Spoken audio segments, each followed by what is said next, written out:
Several years ago, while preparing for a business trip, I began to experience chest pain. J'ai commencé à éprouver des douleurs thoraciques. Inquiète, ma femme a décidé de m'accompagner. Pendant le premier vol, la douleur s'est intensifiée à tel point qu'il m'était difficile de respirer.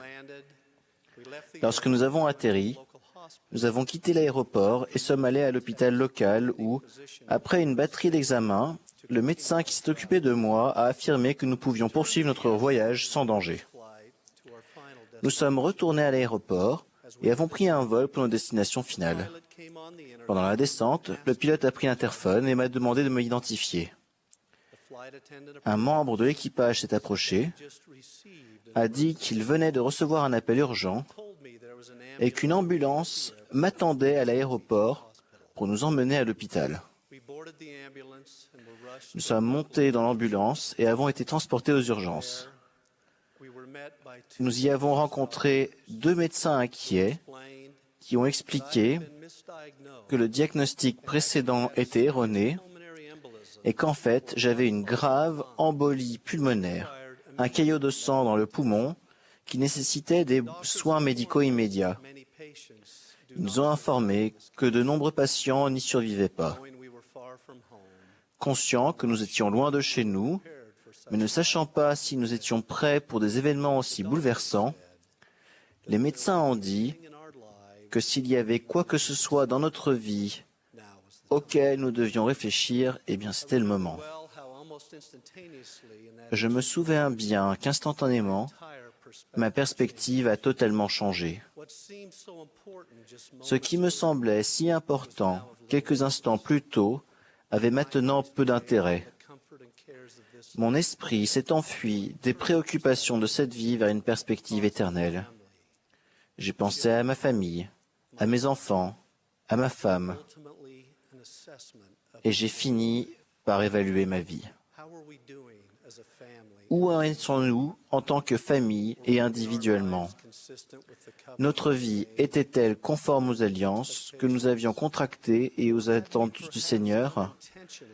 Ou avions-nous involontairement permis aux soucis du monde de détourner notre attention de ce qui importe le plus? Je vous invite à réfléchir à une leçon importante que j'ai tirée de cette expérience. Prendre du recul par rapport au monde et évaluer votre vie.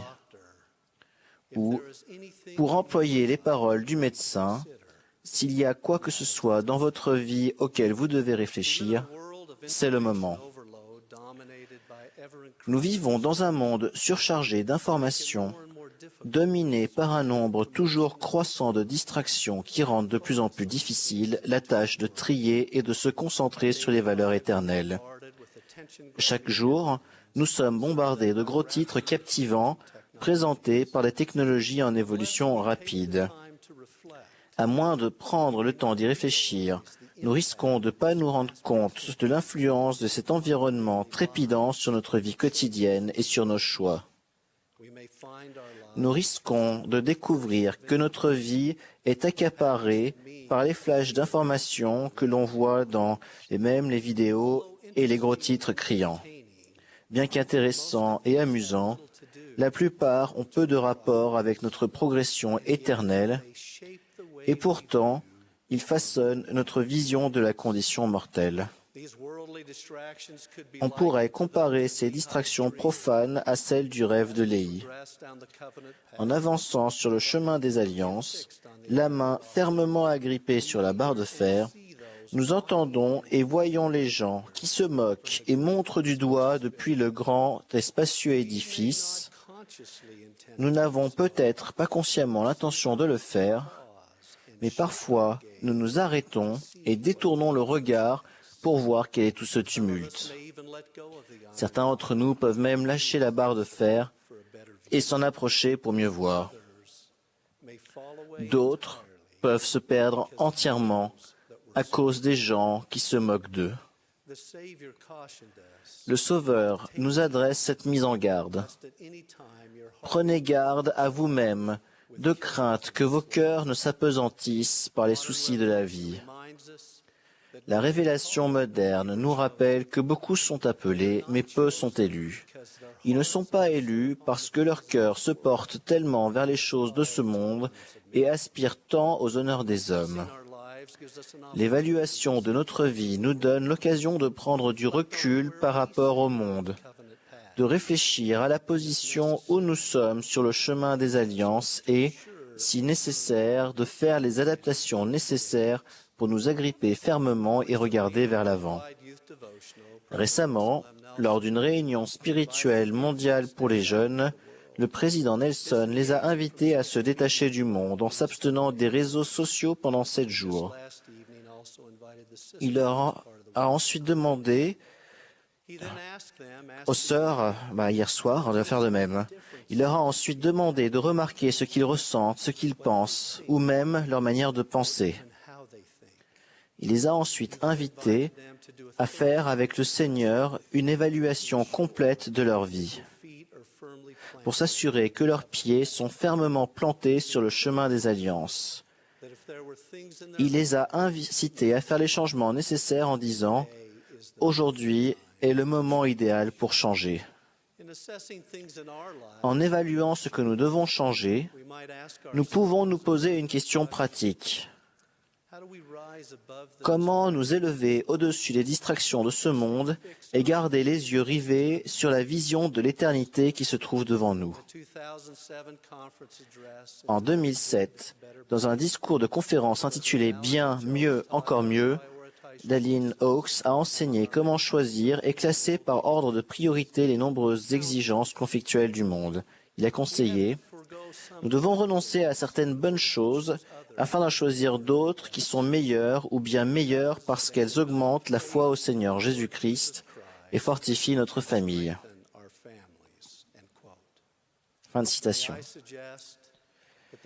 Selon moi, les meilleures choses dans cette vie sont centrées sur Jésus-Christ et la compréhension des vérités éternelles relatives à son identité et à la nôtre dans notre relation avec lui. Dans nos efforts pour connaître le Sauveur, nous ne devons pas oublier qui nous sommes et pourquoi nous sommes ici. Une vérité fondamentale. Amulek nous rappelle que cette vie est le moment de se préparer à rencontrer Dieu, le moment qui nous est donné pour nous préparer pour l'éternité.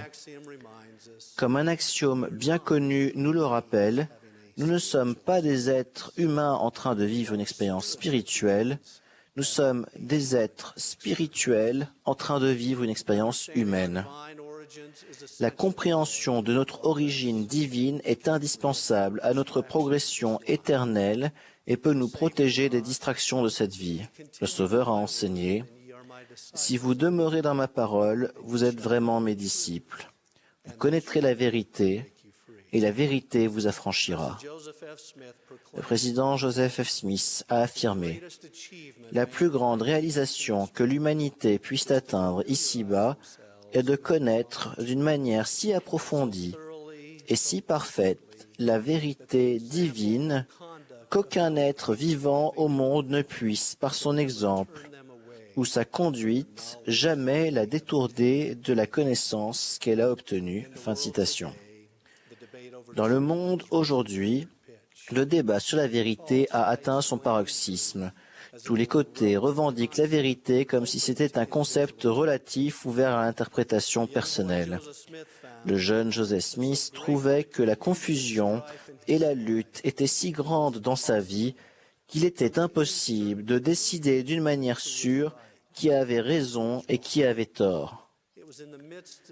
C'est dans cette guerre de paroles et de ce tumulte d'opinions qu'il chercha à être guidé par Dieu en recherchant la vérité.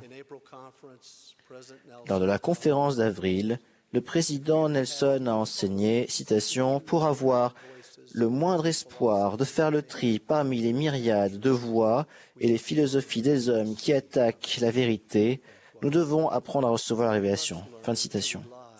Nous devons apprendre à nous en remettre à l'esprit de vérité que le monde ne peut recevoir parce qu'il ne le voit point et ne le connaît point. Pendant que ce monde avance rapidement vers des réalités alternatives, nous devons nous souvenir des paroles de Jacob. L'Esprit dit la vérité et ne ment pas. C'est pourquoi il parle des choses telles qu'elles sont réellement et des choses telles qu'elles seront réellement. C'est pourquoi ces choses nous sont manifestées clairement pour le salut de notre âme. Tandis que nous prenons du recul par rapport au monde et évaluons notre vie, c'est maintenant qu'il nous faut réfléchir aux changements que nous devons opérer. Nous pouvons trouver un très grand réconfort dans la connaissance que Jésus-Christ, notre exemple, a une fois de plus montré la voie. Avant sa mort et sa résurrection, pendant qu'il œuvrait pour faire comprendre aux gens qui l'entouraient son rôle divin, il leur a rappelé qu'ils auraient la paix en lui. Vous aurez des tribulations dans le monde, mais prenez courage, j'ai vaincu le monde. Je témoigne de lui. Au nom de Jésus-Christ, Amen.